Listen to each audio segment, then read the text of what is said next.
we are to find. So where you lead me, I will go. Touch my lips, by your strength I will go. I will go where you lead me, I will go. Where you lead me, who will go for us? I will go. I will go where you lead me, I will go. Where you lead me, here am I. Send me, Lord, I will go.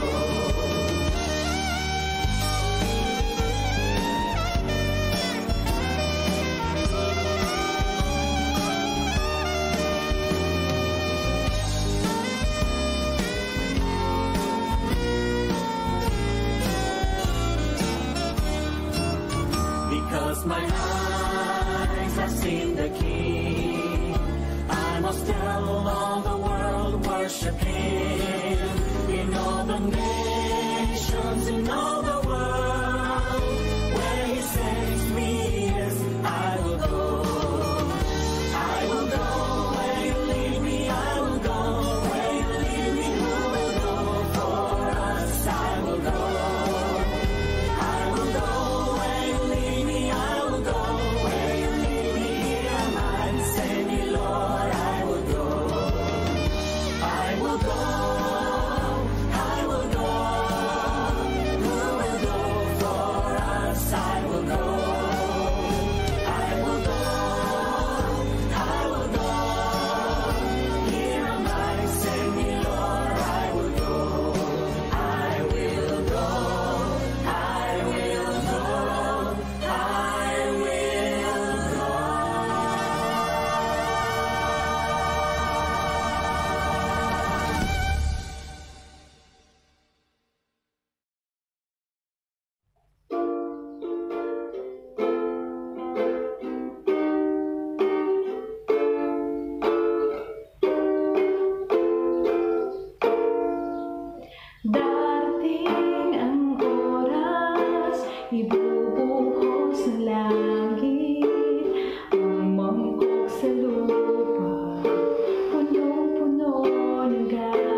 Amen po mga kapatid. At ayan ang ating panalangin. Tayong lahat ay makauwi walang maiiwan kahit isa, walang mawawaglit kahit isa. Ayan, salamat Ma'am Karin sa awit na yan. Tama sa ating lesson, nagbibigay lakas ang panalangin. Po. At nais kong ah, batiin ang mga wala, batiin ang mga unang pumasok sa ating live, si Brother Derek, ayan, Masiklat. Good morning po sa Masiklat family, kay Sister Casey, Sister Dang de la Cruz, Ate Revi na una sa linya, Ate Christy, Kuya Edgar, Sister Nimpa. Good morning po sa inyo dyan, Nanay Fina, uh, Sister Bessie, Ate Janice. At habang hinihintay natin si Pastor magbukas ng kanyang bintana, ay saan ito? Ayan. Andiyan yata si Pastor. Tingnan natin. Wala pa.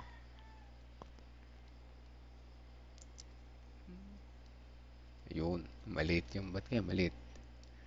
Teka lang, Pastor. Ba't maliit yung. Siguro dapat 8 na po. 8. Dapat ay full screen. Baka po nag full screen na. Ayun. Nag full screen na. Ayan po. Bigyan na natin kay Pastor ang pagkakataon. Yeah. Happy Vesper po mga kapatid. Salamat po Brother Melvin Bilasano. Ngayon po ay December 8 na. Napakabilis ng panahon. December 8, 2023. Yan. 2024 na pala next month. Mabilis na ang next year. Nagbibigay lakas ang panalangin. Totoo po yan. Kapag tayo pinanghihinaan ng loob, kinakailangan talaga kung gusto mo lumakas ay manalangin. Tayo po ay manalangin. Panginoon naming mahal, kahangahangang Diyos, makapangyarihan sa lahat, siyang nagbigay sa amin ng buhay. Kami po'y patuloy na lumalapit sa inyo at humihingi ng kapatawaran sa aming kasalanan. Pakalinisin niyo po ang bawat isa sa amin at kami maging karapat-dapat sa pagsamba po sa inyo. At ngayon pong umaga, aming dalangin, O Diyos, ang aming pong pag-aaral, igawad niyo po nawa sa amin ang karunungan na nagmumula sa inyo. Ang tulungan niyo po nawa kami na aming pong maintindihan at ma-apply sa aming mga buhay ang aming pong mapag-aaralan. Ito po ang aming dalangin sa banal na pangalan ni Jesus. Amen. So sa umaga po na ito, ang ating pong pinaka-key text ngayon December 8, diyan, ay sa 1 John 5:4. Ano po ang sabi dito? Sapagkat sino mang ipinanganak ng Diyos ay dumadaig sa sanlibutan. At ito ang tagumpay na dumadaig sa sanlibutan, ang ating pananampalataya. So ang ipinanganak sa Panginoon, ang ipinanganak ng Diyos ay dumadaig sa sanlibutan.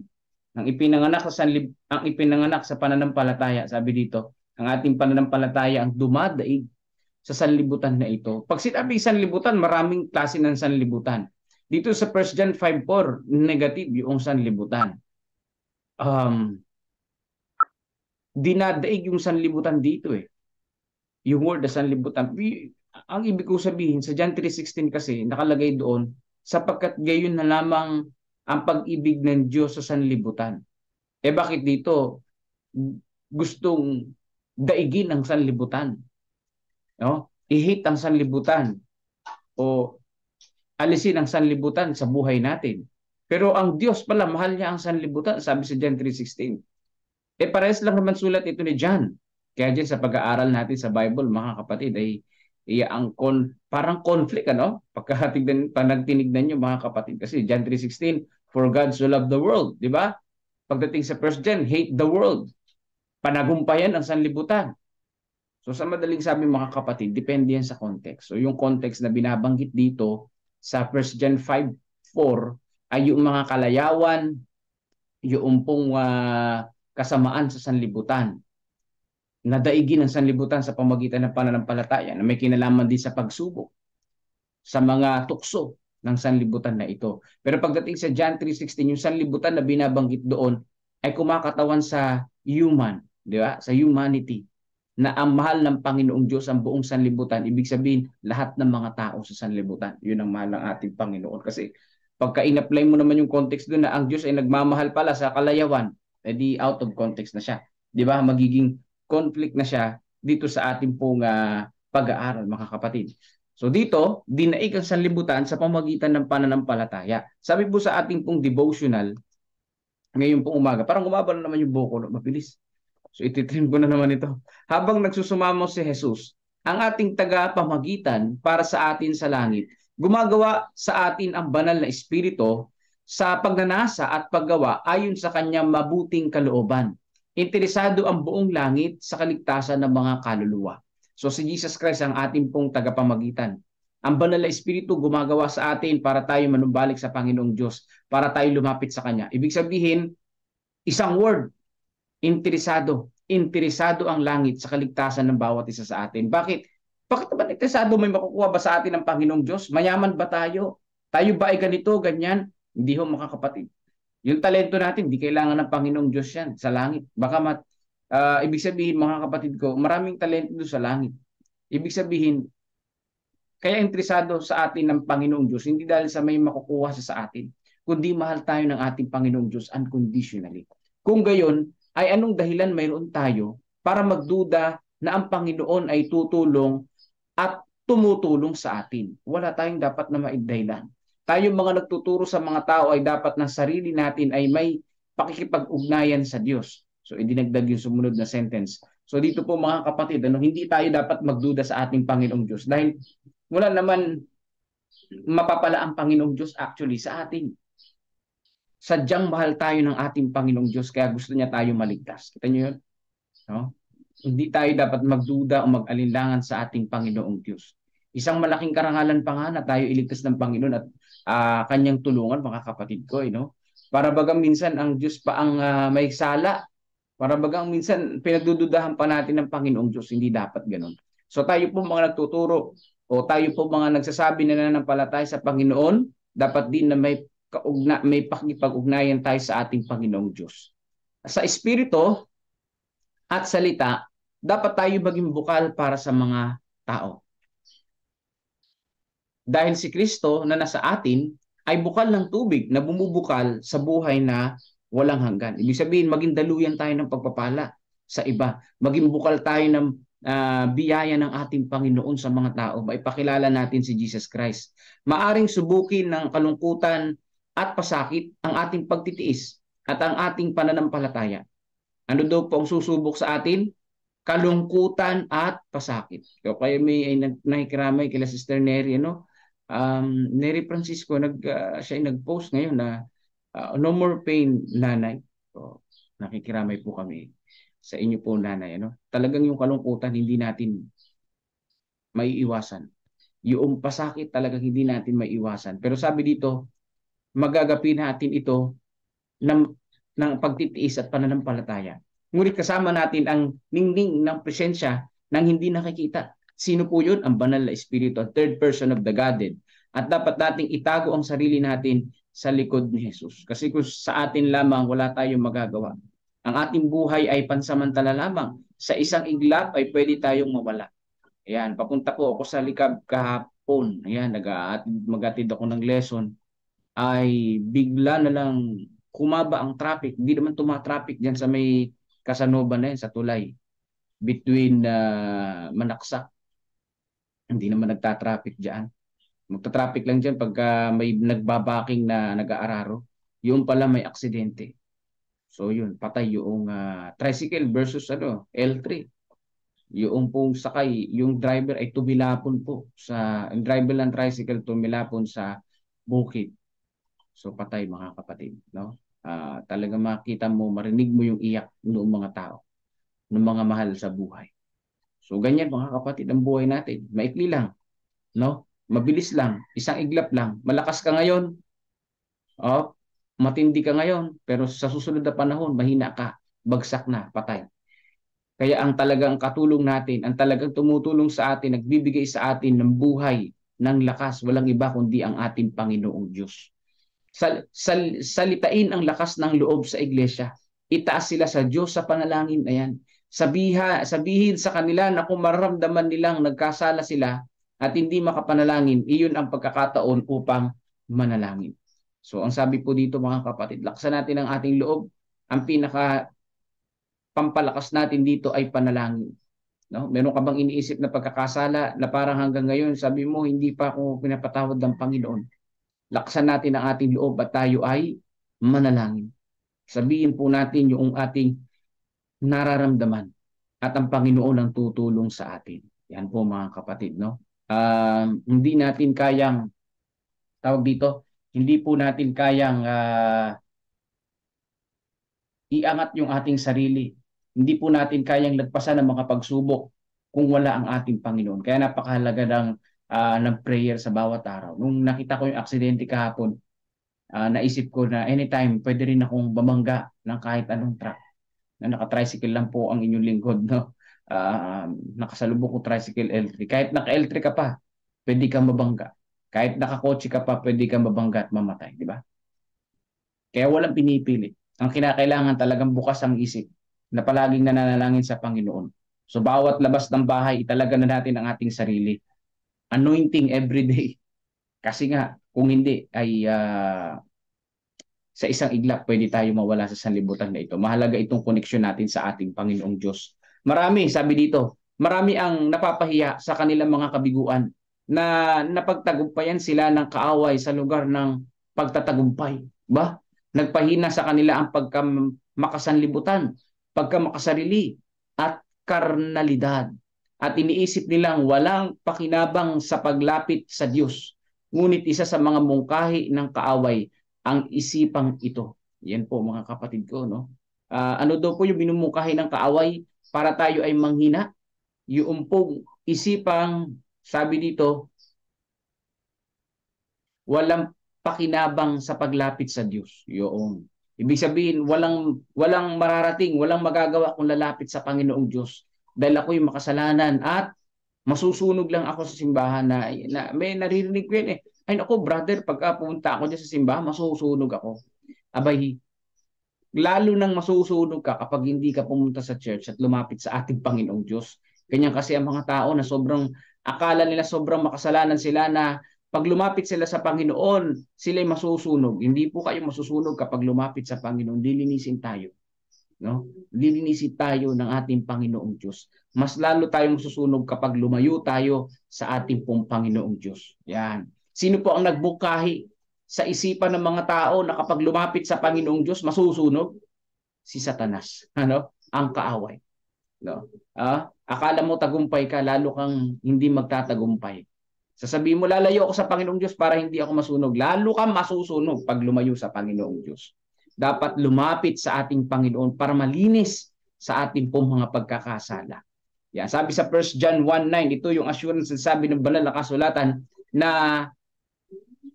ang sabi po doon, kapag ipinahayag natin ang ating pong mga kasalanan, matuwid, tapat at matuwid na patatawarin tayo sa ating mga kasalanan at lilinisin sa ating mga karumihan. Yan. Dapat tayo magpakumbaba sa harapan ng ating Panginoong Diyos, manalangin at manampalataya. Bakit ang Diyos ay tapat sa atin? Siya ay matuwid na patatawarin tayo. Bagamat hindi tayo tapat, hindi tayo matuwid, pero ang Diyos tapat siya, matuwid siya. Patatawarin tayo sa ating mga kasalanan. Manampalataya lamang na may panalangin sa ating tagapagligtas. Bagamat malayo ang isip habang nananalangin, huwag panghinaan ng loob. Dalhin ito muli sa luklukan at iwan ang luklukan ng awa hanggang taglayin mo ang tagumpay. Yan po mga kapatid. Ano ang gagawin natin para mataglay ang tagumpay? Manalangin sa ating Panginoong Diyos ng walang patid. Yan po. Bakit kinakailangan nating manalangin? Dahil ang Panginoong Diyos ang siyang gagabay sa bawat isa sa atin. Hindi tayo pababayaan ng ating pong tagapagligtas. Ang kailangan lang, laksan ng loob, manampalataya sa Panginoon, kung magkumpiyansa sa Panginoon. Huwag kang makinig sa bulong ng kaaway na hindi ka pakikinggan ng Panginoong Diyos. Sobrang mo makasalanan, sobrang ganito ang ginawa mo, bakit ka pakikinggan ng Panginoon? Huwag po tayong padadala sa buyo ng kaaway. No? Lumapit tayo sa Kanya habang may panahon. Kapag ka-safe tayo, pag safe tayo, nasa tahanan tayo, doon tayo lalong manalangin. Dahil paglabas natin, hindi natin alam kung ano mangyayari sa atin. Dapat mo bang isiping ang iyong tagumpay ay patutunayan na malakas na emosyon? Hindi. ito ang tagumpay na dumadaig sa sanlibutan. Ang ating pananampalataya, 1 John 5:4. Alam ng Diyos ang ninanasa mo sa pamamagitan ng pananampalataya ay maging malapit sa Kanya at asahan ang pagtanggap ng banal na Espiritu. Sabi po dito, no, ang pagtatagumpay ay dinaig ang sanlibutan sa pamamagitan ng ating pananampalataya sa Panginoong Diyos. Dahil ang Panginoong Diyos ang nagbigay sa atin ng pananampalataya. Ang Diyos ang nagbigay sa atin ng biyaya upang makapanagumpay sa sanlibutan na ito. Ano po yung sanlibutan na ito? Pagkakasala, tukso, kalungkutan, pasakit, matagumpay natin, malalagpasan yan sa pamamagitan ng ating pong Panginoong Diyos na hindi nagpapabaya sa bawat isa sa atin. Pangungunahan ng gawain ng banal na Espiritu ang lahat ng ating espiritual na gawain. Ipinagkaloob ng Ama ang kanyang anak para sa atin upang sa pamamagitan ng anak ang banal na Espiritu ay mapa sa atin at akayin tayo tungo sa Ama. Yan po mga kapatid ko. Ano ang dapat gawin natin? Lumapit sa ating Panginoong Diyos. Dahil inaakay naman tayo ng ating Panginoong Diyos na lumapit sa Ama. Ayan. Inaakay tayo ng banal na Espiritu na lumapit sa Ama. No? Magpakumbaba at humingi ng tawad. Kasi pride yun eh. Kapag hindi ka humingi ng tawad sa Panginoong Diyos, nagmamalaki ka na hindi ka makasalanan. Pride yun mga kapatid at hindi yun ang nais ng ating Panginoong Diyos. Dahil ang nais ng Panginoon ay tayo mismo ay lumapit at sumampalataya sa Panginoong Diyos. Tayo mismo ay magpakumbaba sa harapan niya. Kasi kung hindi mga kapatid, walang mangyayari sa atin. No, hindi tayo mapapatawad sa ating mga kasalanan kung lalayo lang tayo sa ating Panginoong Diyos. Pag pinangihinaan tayo ng loob, ang pwede natin gawin para lumakas tayo, paulit-ulit na binabanggit, manalangin. Sabi sa Signs of the Times, October 3, 1892, sa pamamagitan ng ahensya ng Diyos, tayo ay may espiritu ng pamamagitan kung saan maari tayo makiusap sa Diyos habang nakikiusap ang tao para sa kanyang kapatid. Yan po mga kapatid ko, no? Bakit tayo magkakaroon ng ugnayan sa Panginoong Diyos? Ito'y sa pamamagitan ng ating Panginoong Hesus na siyang ating tagapamagitan. Napakaganda, no? Tagapamagitan natin si Jesus Christ. Kaya tayo ay makakalapit sa Kanya ng maayos. Kung wala ang ating Panginoong Diyos, hindi tayo makalalapit sa ating Panginoon ng mahusay. Yan po ang katotohanan dyan, mga kapatid. Tama po. Tama po ang inyong narinig. Yan po ang katotohanan dyan. Kung wala ang ating Panginoong Diyos, hindi tayo makakalapit ng mahusay sa ating Panginoong Ama na nasa langit. Kasi hindi namamagitan si Jesus. Pero namamagitan sa atin si Jesus Christ ngayon. Interesado siya sa ating panalangin. Interesado siya sa ating kaligtasan. Kaya ano pang hinihintay natin? Alisin na natin yung pride natin. Lumapit tayo sa Kanya na mahusay. Manalangin tayo sa Kanya para bigyan tayo ng lakas ang Panginoon ng tutulong sa atin. So ngayon po umaga ay pasama po sa panalangin si Brother Cleto Salazar na patuloy siyang lumakas. Nung inanoid ko po siya nung mga nakaraang araw ay nung nakaraang week, hindi ako nagkakamali, ay talagang payat na siya at hindi na kumakain, naka-dextrose na lang. Pero noong after noon na dinala sa PGG ay sabi ng kamag-anak ay lumalakas na, kumakain na, no? Isdalangin natin na tuluyan siyang lumakas at lumapit sa Panginoong Diyos. Ito si Brother Cleto Salazar ng Talugtog ng Habulan. Yan. So sama natin sa panalangin. So ngayon po makikinig po tayo ng awit papuri sa ating Panginoong Diyos at pangungunahan tayo ng panalangin ni Brother Melvin Vilasano. Pakinggan po natin mga kapatid.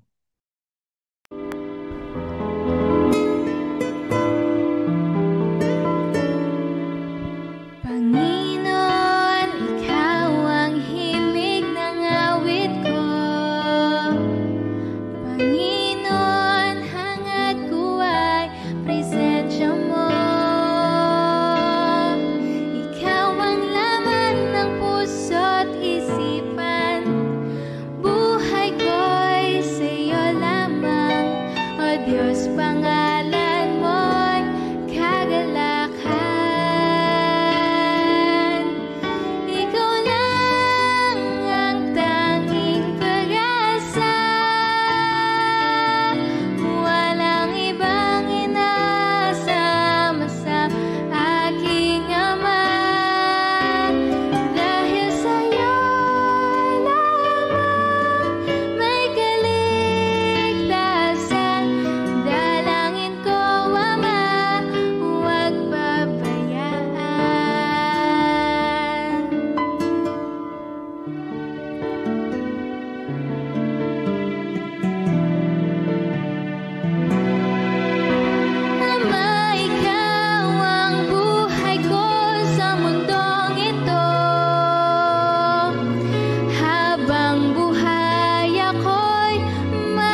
Amen mga kapatid. Salamat po Pastor. Salamat din sa awit na yan, ano po, tungkol sa dalangin natin, ano po. Ayan, sa tunay naman na nagbibigay lakas ang panalangin talaga, no? Kahit sa aspeto yan. Halimbawa, ikaw ay mag-speaker, kinakabahan ka, mag-pray ka, makakaya mo, no? At meron kang pupuntahan na natatakot kang pumunta, mag-pray ka, makakapunta ka.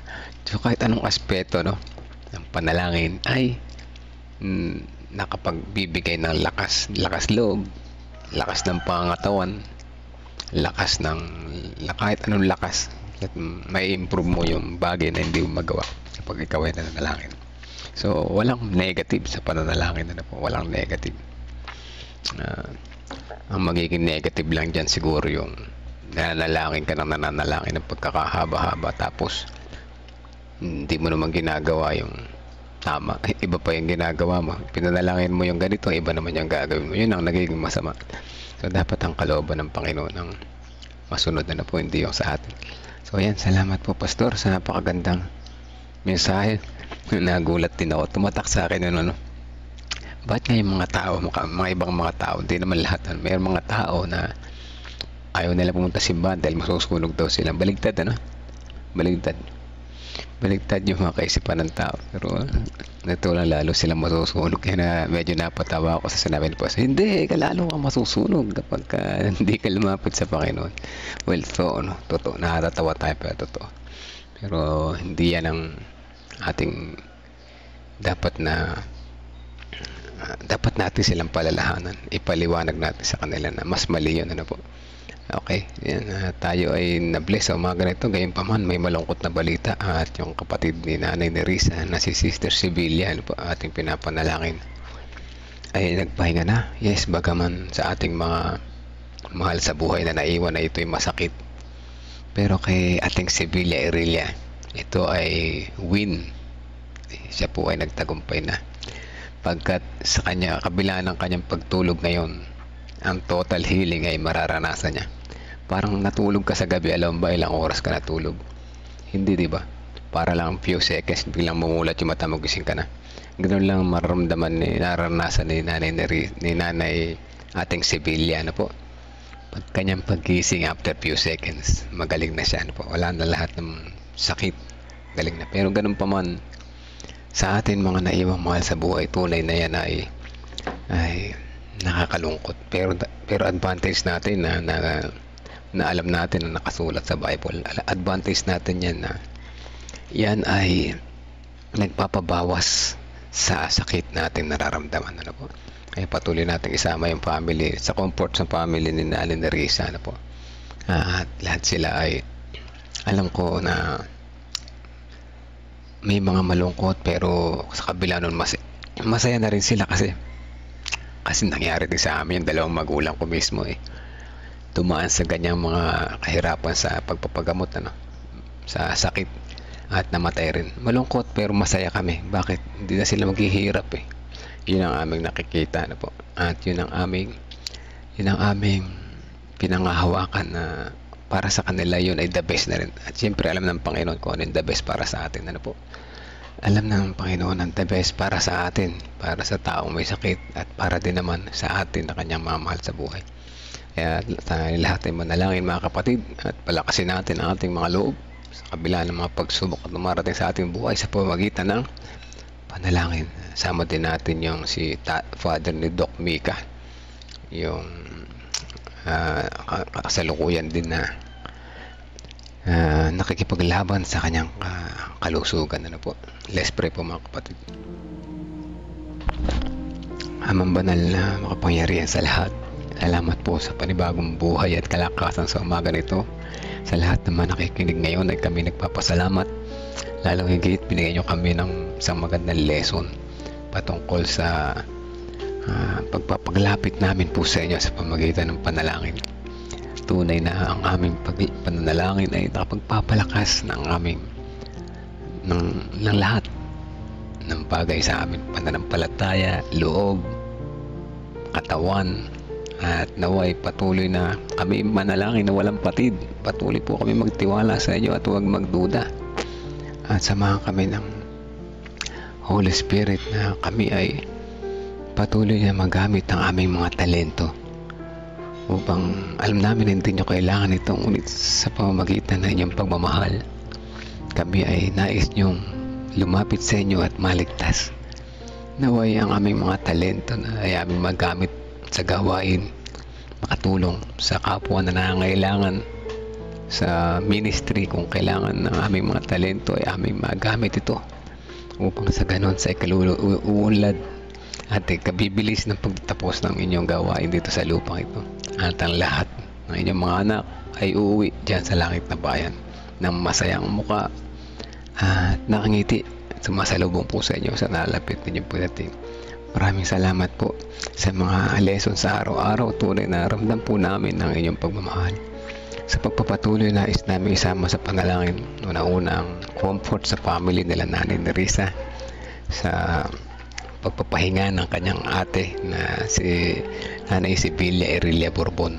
At alam namin na sa pinaalam nyo sa amin ang inyong sinabi sa banal na kasulatan na inyong pagagalingin ang lahat ng lumalapit sa inyo, at ito'y aming nara at pinaniniwalaan sapagkat sa inyong pagbabalik sa muling paggising ni ating Sibilia ay siya ay lubusan ng magaling.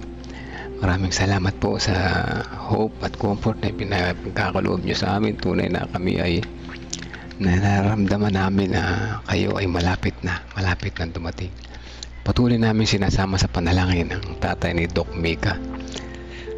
Ama, siya ay nasa banig ng karamdaman, nakikipaglaban sa kanyang buhay. Siya ay malubha ang kanyang karamdaman sa mga oras na ito. Ama, kung nyo pong luluubin ay pagkaloob niyo sa kanyang kagalingan na nagmumula po sa inyo. Makita niya na kayo ang dakilang manggagamot, magliwanag kayo sa kanyang mga puso na kanyang ipagmalaki na siya ay inyong pinagaling at maikalat niya sa kanyang nasasakupan ang inyong dakilang pag-ibig. Hinihiling po namin ito, hindi dahil sa aming kagustuhan ay pagkaloob nawa sa amin ang the best po sa lahat at sa inyong kalooban. Amin din sinasama sa panalangin ang patuloy na kalakasan kay Brother Cleto Salazar na patuloy na siya lumakas, makarecover at makita ng mga taong mag-anak niya, kaibigan, kakilala na kayo ang tunay na nagpagaling sa kanya, ang tunay na dakilang manggagamot na aming dapat sambahin at dapat pagkatiwalaan at higit sa lahat dapat paglingkuran. Kasama din namin sa panalangin patuloy si Jinjin sa kanyang kalakasan. Siya pa rin nasa ospital. Naway ibigay sa kanya ang malakas na resistensya upang sa ganun madali siyang bumalik, makarecover at makalabas na rin ng ospital. Kasama din natin sa panalangin ng mga kapatiran na nakikinig ngayon ang baby nila Brother Terry at Sister Kisses na sa kanyang murang edad, 3 buwang gulang na sanggol. Naway hindi na siya magpabalik-balik sa ospital, patuloy na lumakas sa kanyang resistensya. Dalangin din namin ang kanyang mga magulang at ang kanyang mga buong pamilya na sila ma-guide nila ang baby na ito sa kanyang paglaki, na nakikilala po kayo, mabait na bata, masunurin sa magulang at higit sa lahat may takot at paglilingkod po sa inyo. Amin din sinasama sa panalangin ng mga kapatiran na may mga prayer request at kasama na yung mga naghihintay na kanilang baby, si Brother James, Brother Kevin, si Pastor Nelben at yung Sister Erica sa kanyang pagbubuntis at ang nalalapit na panganak si Sister Jody. Patuloy na maingatan ng mga sila sa kanila pang araw-araw na pumuhay. Sama din namin sa panalangin Sister Nessie Fernandez, Jennifer Eusebio, Pasco Imelda Eugenio Garcia at si Sister Pesci na gumaling na sa kanyang sakit, at si Sister Riza Enriquez na isa rin po ay may malubhang kalagayan sa panahon na ito. Sister Amy Kilantang na nagpapagaling pa rin, Jennifer de la Cruz, si Ate Grace Samano, Ate Esther Lopez, Brother Benjamin Munti Gamboa Lita at si Dayan, Sister Pichi, ang patuloy na kalakasan kay Kuya Bobby, ganyan si Ate Lorna sa kanyang mabigat na trabaho sa araw-araw, Ate Gigi Concepcion, Gregorio Santin, si Tatay Pentong, Kuya Mike Pablo, at ang kalusugan sa pamilya ni na Sister Rose Chris Encarnado, sama ng pagpapagaling sa kanyang anak na may mga sakit, ay aming dalangin po sa inyo. Kalusugan sa family ni na Sister Dang de la Cruz at ang kanilang maliit na mga negosyo ay inyo pong hawakan.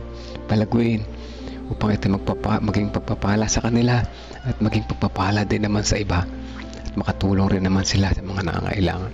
Kasama namin sa panalangin si Brother Nato Santos, Romnick Francisco, Olivia Francisco, Rebecca Francisco, Precious Cabasog, Princess Jorquina, si Aris, si Sister Nena, si Tia Aning, Tia Aurora, si Ate Sally Sanchez na patuloy na nagtitiwala sa inyo, Ate Janet Ontivero, Gina de Guzman, Arturo Duque at Erlinda Duque.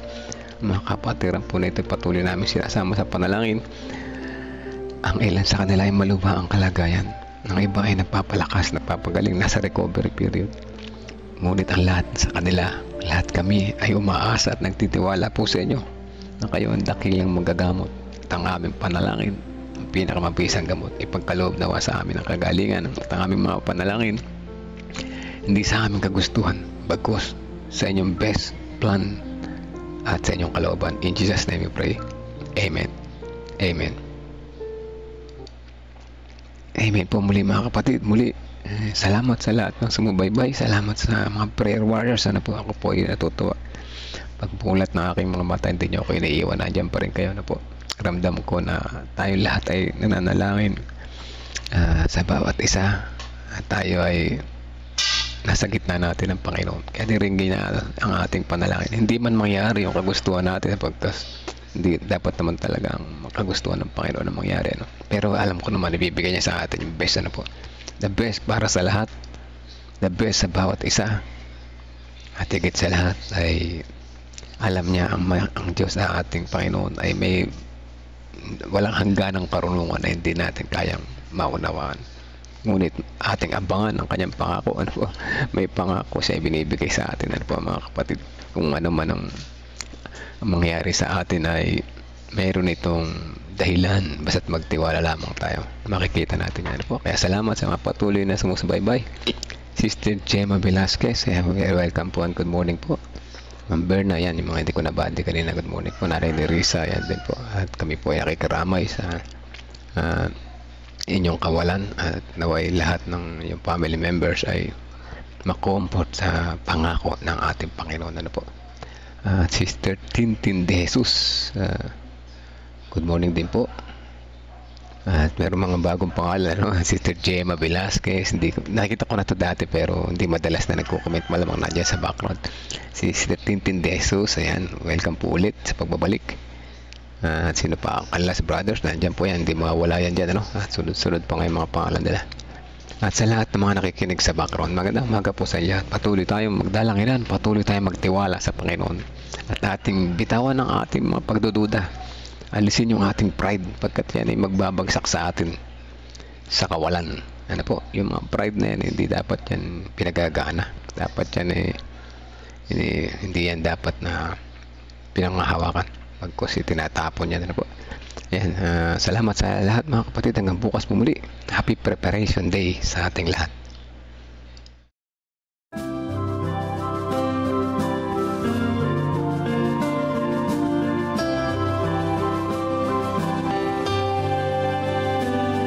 I hear the voice of Jesus calling.